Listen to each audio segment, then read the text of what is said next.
Selamat berjumpa kembali Bapak Ibu, saudari-saudara, umat beriman terkasih dalam Tuhan. Salam sehat, berlimpah berkat. Hari Selasa tanggal 30 Januari 2024, Seram Agus CSSR mengajak saudari-saudara merenungkan kelanjutan dari kutipan Injil kemarin hari Senin, Injil Markus bab 5 ayat 21 sampai 43. Dalam nama Bapa dan Putra dan Roh Kudus. Amin. Sekali peristiwa setelah Yesus menyeberang dengan perahu, datanglah orang banyak berbondong-bondong lalu mengerumuni dia. Ketika Yesus masih berada di tepi danau, maka datanglah seorang kepala rumah ibadah yang bernama Yairus. Ketika melihat Yesus, tersungkurlah Yairus di depan kakinya. Dengan sangat dia memohon kepadanya, "Anakku perempuan sedang sakit, hampir mati. Datanglah kiranya dan letakkan tanganmu atasnya, supaya ia selamat dan tetap hidup." Lalu pergilah Yesus dengan orang itu. Orang banyak berbondong-bondong mengikuti dia dan berdesak-desakan di dekatnya. Adalah di situ seorang perempuan yang sudah 12 tahun lamanya menderita pendarahan. Ia telah berulang-ulang diobati oleh berbagai tabib sampai habislah semua yang ada padanya. Namun sama sekali tidak ada faedahnya. Malah sebaliknya keadaannya semakin memburuk. Dia sudah mendengar berita-berita tentang Yesus. Maka di tengah-tengah orang banyak itu ia mendekati Yesus dari belakang dan menjamah jubahnya. Sebab katanya, "Asal kujamah saja jubahnya, aku akan sembuh." Sungguh, seketika itu juga berhentilah pendarahannya dan dia merasa badannya sudah sembuh dari penyakit itu. Pada ketika itu juga Yesus mengetahui bahwa ada tenaga yang keluar dari dirinya. Maka dia berpaling di tengah orang banyak itu. Ia berpaling di tengah orang banyak itu dan bertanya, "Siapa yang menjamah jubahku?" Murid-muridnya menjawab, "Engkau lihat sendiri bagaimana orang-orang ini berdesak-desakan dekatmu. Bagaimana mungkin engkau bertanya, siapa yang menjamah aku?" Lalu Yesus memandang sekeliling untuk melihat siapa yang telah melakukan hal itu. Maka perempuan tadi menjadi takut dan gemetar sejak dia mengetahui apa yang telah terjadi atas dirinya. Maka ia tampil tersungkur di depan Yesus. Dengan tulus ia memberitahukan segala sesuatu kepada Yesus. Maka kata Yesus kepada perempuan itu, "Hai anakku, imanmu telah menyelamatkan engkau. Pergilah dengan selamat dan sembuhlah dari penyakitmu." Ketika Yesus masih berbicara, datanglah orang dari keluarga kepala rumah ibadah itu dan berkata, "Anakmu sudah mati. Apa perlunya lagi engkau menyusahkan guru?" Tapi Yesus tidak menghiraukan perkataan mereka dan berkata kepada kepala rumah ibadah, "Jangan takut, percaya saja." Lalu Yesus tidak memperbolehkan seorang pun ikut serta kecuali Petrus, Yakobus, dan Yohanes, saudara Yakobus. Dan tibalah mereka di rumah kepala rumah ibadah, dan di sana Yesus melihat orang-orang ribut, menangis, dan meratap dengan suara nyaring. Sesudah masuk, Yesus berkata kepada orang-orang itu, "Mengapa kamu ribut dan menangis?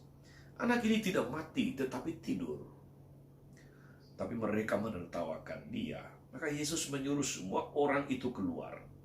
Lalu dia membawa ayah dan ibu anak itu dan mereka yang bersama-sama dengan Yesus masuk ke dalam kamar anak itu. Lalu dipegangnya tangan anak itu, katanya, "Talita kum," yang berarti, "Hai anak, aku berkata kepadamu, bangunlah." Seketika itu juga anak itu bangkit dan berdiri, lalu berjalan sebab umurnya sudah 12 tahun. Semua orang yang hadir sangat takjub. Dengan sangat Yesus berpesan kepada mereka supaya jangan seorang pun mengetahui hal itu. Lalu dia menyuruh mereka memberi anak itu makan. Demikianlah sabda Tuhan. Bapak Ibu saudari-saudara, umat beriman terkasih dalam Tuhan, kita mendengarkan perikop yang cukup panjang, di mana dalam perikop ini terjadi dua mujizat sekaligus. Yang pertama, kesembuhan dari seorang perempuan yang sudah pendarahan 12 tahun dengan sebuah keyakinan, asal ku jamah saja jubahnya, aku akan sembuh, dan itu terjadi. Dan mujizat yang kedua adalah seorang pemimpin ibadah datang kepada Yesus dan meminta pertolongan karena anaknya perempuan sakit hampir mati. Tetapi dalam perjalanan, kemudian datanglah orang-orang berkata kepadanya, jangan menyusahkan guru karena anakmu sudah mati. Atau dalam bahasa kita bisa dikatakan, jangan merepotkan guru karena sia-sia, anakmu sudah mati. Dia tidak bisa diselamatkan lagi. Karena memang pemuka ibadah atau pemimpin rumah ibadah ini datang kepada Yesus meminta pertolongan karena anaknya sakit. Jadi dia belum tahu kalau ternyata anaknya sudah meninggal. Saudari-saudara, umat beriman terkasih dalam Tuhan, tidak perlu menyusahkan guru, tidak perlu merepotkan Yesus, karena anakmu sudah mati. Mereka tidak percaya apakah permintaan Yairus kepada Yesus untuk menumpangkan tangan kepada anak itu dan menyembuhkan anak Yairus itu ada artinya, karena situasinya sudah berubah, bukan lagi sakit tetapi meninggal. Akan tetapi di situ kita mendengarkan sebuah peneguhan penuh pengharapan kepada Yairus dan mereka yang datang, yang dikatakan oleh Yesus, jangan takut, percaya saja. Dan kemudian kita tahu, saudara-saudari, cerita selanjutnya, Yesus membangkitkan anak Yairus. Saudara-saudara, umat beriman yang terkasih dalam Tuhan, jangan takut. Ini seruan dari Yesus, jangan takut. Itu menandakan otoritas ilahi, kekuasaan ilahi. Yesus tahu betul keterbatasan manusia. Yesus tahu keterbatasan kita. Maka dia berkata, percaya saja. Yang Yesus butuhkan adalah percaya saja. Ketika orang percaya kepada Yesus, maka ketakutan menjadi tak punya tempat. Inilah yang disebut dalam bagian kitab suci yang lain, saudara-saudari, sekaligus menggarisbawahi apa yang terjadi dalam perikop Injil tadi, yaitu bertekun dalam iman. Percaya saja, jangan takut. Itu juga berarti bertekun di dalam iman. Memang saudara-saudari, ada kalanya dalam hidup ini kita mengalami macam-macam keadaan, macam-macam pengalaman. Orang menyebutnya pengalaman batas, pengalaman-pengalaman kritis, pengalaman-pengalaman darurat. Kita berhadapan dengan kejadian yang tidak bisa kita hindari. Pengalaman pahit yang harus kita lalui. Pengalaman luka yang harus kita hadapi. Kita sudah berusaha dengan segala macam cara dan sarana. Kita sudah berusaha dengan segala macam upaya dengan maksimal. Tetapi belum ada tanda-tanda untuk keluar dari permasalahan.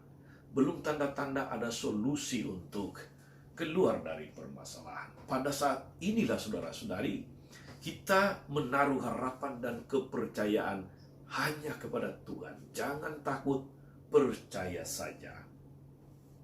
Kita sudah mengupayakan yang maksimal dan kita berserah kepada Tuhan.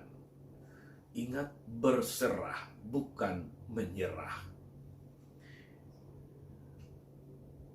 Yesus tentu sebagai Tuhan yang penuh belas kasih, tak bisa tinggal diam ketika kita berhadapan atau ketika dia berhadapan dengan orang-orang yang datang kepadanya memohon belas kasihan. Yesus tidak menolak orang yang sedang sungguh menaruh harapan kepadanya. Yang penting mereka percaya, maka mereka tak perlu takut. Yesus memberikan perhatian penuh kasih. Inilah yang menyembuhkan dan yang menghidupkan kita. Saudara-saudara,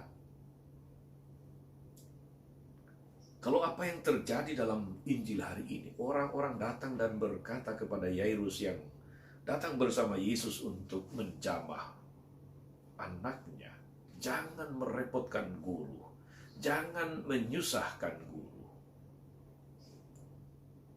Semestinya saudara-saudari, itu adalah situasi yang seringkali harus kita refleksikan. Pernahkah Yesus merasa direpotkan? Pernahkah Tuhan merasa disusahkan oleh manusia? Secara manusiawi, saudara-saudari, kita bisa menjawab bahwa memang dalam banyak situasi dan kondisi kita menyusahkan Tuhan. Tapi jangan lupa, Tuhan itu senantiasa berharap, Tuhan rindu anak-anaknya datang memohon belas kasihannya, karena percaya dia mampu melakukannya, karena percaya dia penuh kuasa. Maka jangan pernah katakan saudara-saudari, jangan merepotkan Tuhan. Sebab kalau kita kemudian lupa Tuhan, yang repot bukan Tuhan, kitalah yang repot. Karena itu saudara-saudari, moga-moga perikop Injil hari ini meneguhkan kita, mendorong, menggerakkan kita untuk menaruh kepercayaan penuh kepada Tuhan. Jangan takut, percaya saja. Sebab bagi Tuhan tidak ada yang tak mungkin. Tuhan Yesus memberkati. Amin. Tuhan Yesus Kristus, Engkau menghadirkan wajah Bapa yang penuh kasih. Mereka yang datang memohon belas kasihan kepadamu tidak pernah kau tolak. Kau tidak pernah merasa direpotkan. Kuatkan kami agar kami senantiasa sungguh percaya kepadamu, lebih-lebih dalam peristiwa-peristiwa, dalam persoalan-persoalan, dalam masalah-masalah berat, dalam macam-macam pergumulan yang kami hadapi. Semoga kami percaya sepenuhnya kepadamu dan tidak pernah merasa takut untuk datang, tidak pernah merasa takut seakan-akan kami binasa, karena kami percaya Engkau Bapa yang Maha Kuasa, Bapa yang penuh kasih. Kepadamu tidak ada yang mustahil. Terpujilah Engkau Tuhan sepanjang segala masa. Amin. Saudari-saudara sekalian, berkat Allah turun atas saudari-saudara, atas mereka yang kita doakan atau kita jadikan doa, mereka yang sakit dan menderita, segala rencana, karya dan pelayanan hari ini Bapa, Putra, dan Roh Kudus. Amin. Jangan lupa like, subscribe, nyalakan lonceng notifikasinya. Salam 52, Tuhan memberkati.